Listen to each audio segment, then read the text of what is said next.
रहस्य और सस्पेंस से भरी कहानी।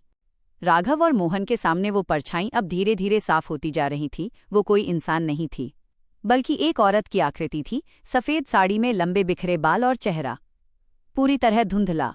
मोहन के हाथ कांपने लगे। राघव, ये वही है डायरी में जिसका जिक्र था। राघव ने हिम्मत जुटाते हुए कहा, डर मत, हमें सच जानना ही होगा। जैसे ही राघव ने एक कदम आगे बढ़ाया, अचानक तहखाने का दरवाज़ा अपने आप जोर से बंद हो गया। धड़ाम। अब वे दोनों अंदर फंस चुके थे। अचानक बदलता माहौल। चारों तरफ से अजीब सी फुसफुसाहट सुनाई देने लगी। न्याय चाहिए। आवाज़ इतनी दर्द भरी थी कि दोनों के रोंगटे खड़े हो गए।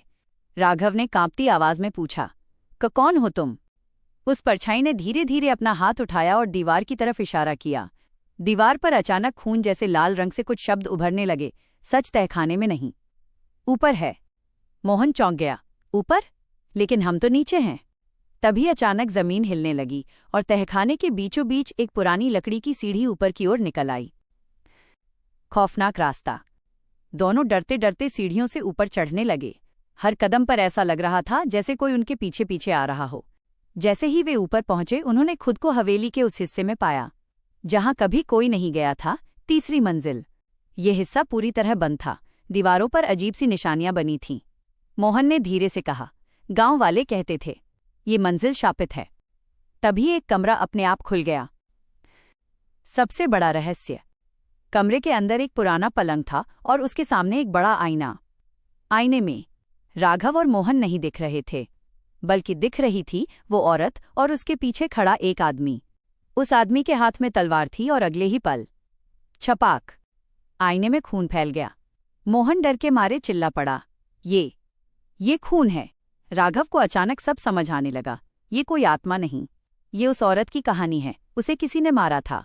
तभी पीछे से वही आवाज़ फिर आई, उसने मुझे धोखा दिया।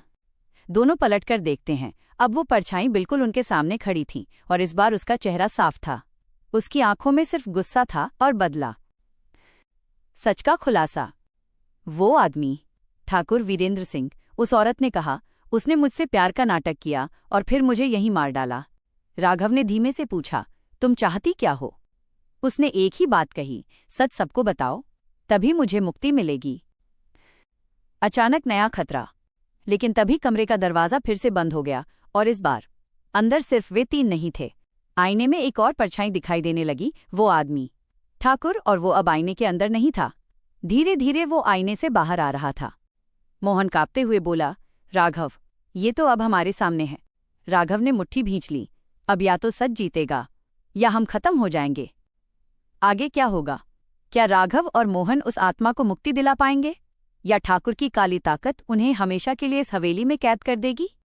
भाग 4 में जारी।